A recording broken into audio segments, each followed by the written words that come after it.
अजून बनवते अंड्याचं कालवण. तर मी अंडे शिजवून घेतलेले आहेत. तर ही तिखटाची नको करायला म्हणून साईडलाच ठेवलेलं आहे. असंच खायचं आणि थोडंसं रस्सा डाळ काढल्यामुळे. आणि हे 2 अंडे पोरांसाठी ठेवले. या अंड्यामध्ये तेलामध्ये हळद, थोडीशी चटणी, थोडंसं मीठ टाकून तेलामध्ये तळून घ्यायचं अंडं.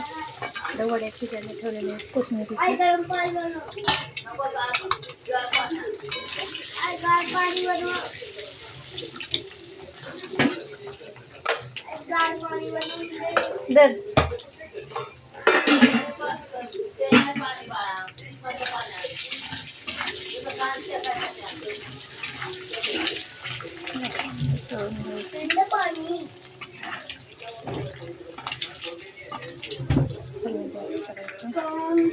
काढून घ्यायची अंडी.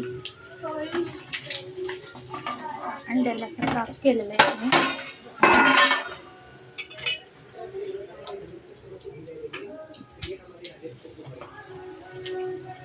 अंड्याला ना काप करून ठेवलेलं आहे आणि असं तळून घेतले.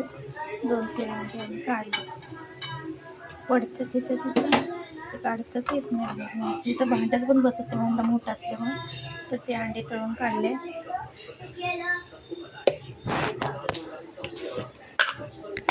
पहिल्यांदा ना चटणी टाकायची, अशी 1 चमचा चटणी टाकायची. नंतर मसाला टाकायचा, थोडासा लसूण, थोडंसं खोबरं, जिरं, तेल, कोथिंबीर, कांदा, टोमॅटो, जिरं, कांदा बारीक वाटून घेतली पेस्ट. मसाला, लसूण, खोबरं, जिरं, तेल, कांदा, टमाटर, मिरची, कोथिंबीर. पहिल्यांदा चटणी टाकली, नंतर मसाला टाकायचा, तो भाजून घ्यायचं चांगलं.